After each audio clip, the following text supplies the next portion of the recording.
il y a 1 heure.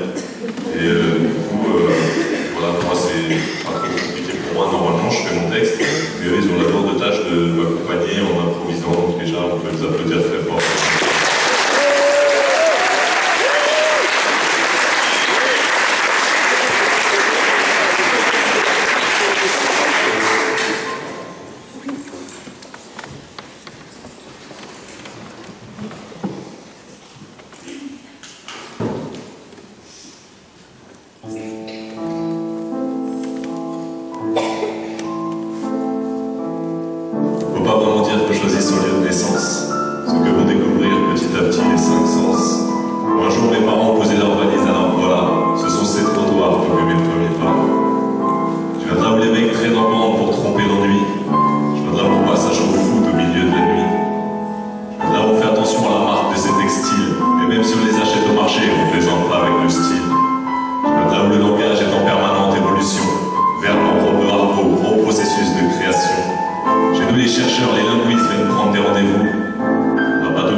s'appelle Karim, n'a que 14 ans. Il est condamné alors qu'il n'est qu'adolescent. Il travaille dans une mine en Afrique, mais ça pourra comme son fils quand il va avoir du fric. S'il travaille, c'est pour sa famille, pour ne pas qu'il reste dans la famine. On le verra, jamais genou à terre, mais toujours fier. Il travaille 12 heures par jour pour un salaire de misère, mais reste droit comme un militaire. Il est condamné, il a un cancer, mais reste fier. Elle a de l'argent, lui n'en a pas. Elle a des parents, lui ne le manque pas. Elle a la confiance, lui n'en a pas. Elle a de la chance, lui n'en a pas.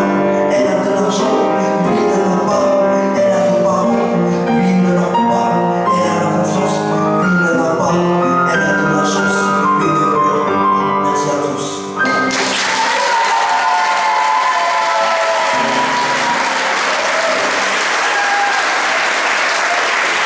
Quel âge vous avez commencé le slam en fait? J'ai commencé il y a une dizaine d'années. Donc j'ai 34 ans aujourd'hui, j'ai commencé donc vers 24 ans. Et c'est là que je vois que j'ai commencé tard, c'est-à-dire que je me suis découvert cette petite fibre artistique à 24 ans, alors qu'avant avant mon accident, je faisais beaucoup de sport. Donc voilà, je crois que c'est assez tard. Souvent, je pense que les gens qui font de la scène et qui sont chanteurs, bon, la plupart ils veulent le faire depuis tout petit. Moi j'ai vraiment découvert ça. Voilà, 25 piges, c'est pas très tôt pour découvrir ça, je pense. Et vous avez commencé comme ça du jour au lendemain? Ouais, j'ai suivi un pote qui s'appelle Jackie, John Tout Chocolat, son nom bizarre de slammer. Et il avait perdu à Paris. Il connaissait bien ça parce que lui, il était réalisateur et il préparait un documentaire sur les cultures, sur les écritures urbaines, le graphe, le rap, le slam, tout ça. Je l'ai suivi parce qu'il disait voilà, je vais une soirée slam. Et il avait perdu à Paris avec un pote, il devait slammer pour la première fois. Il m'a dit viens m'encourager. Donc voilà, c'est comme ça que j'ai découvert une soirée slam en 2003. J'avais déjà entendu parler de ce mot-là, mais je n'étais jamais trop intéressé. Et du coup, voilà, c'est vraiment arrivé du jour au lendemain et là, ça m'a plu tout de suite. Bonjour, je voulais vous demander si ça vous était déjà arrivé de regretter un de vos textes. Bonne question pour tous les artistes.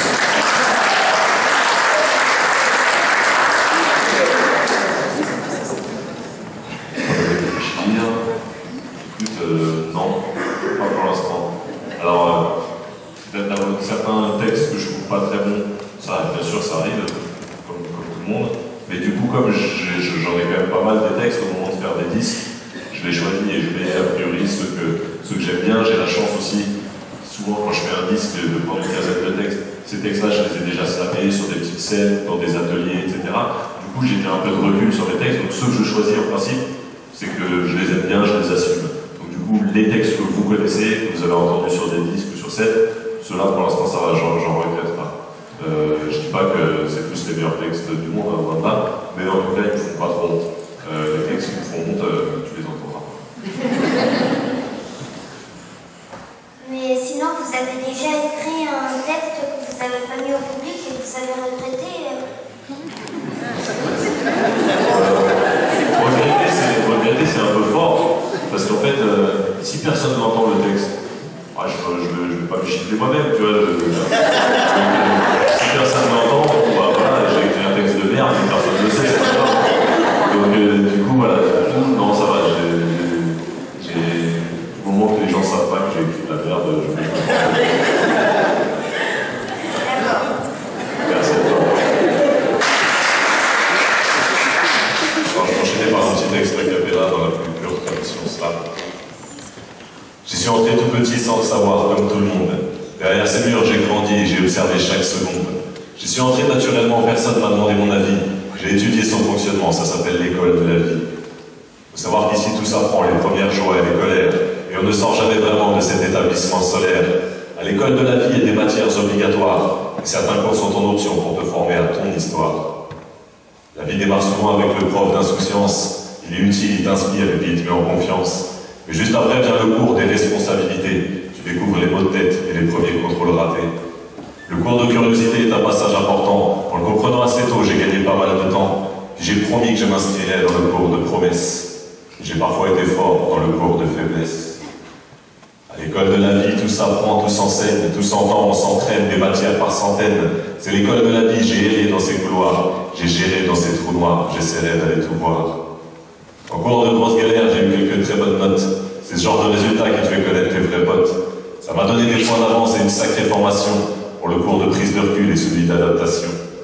Je me souviens du cours d'espoir, j'avais des facilités.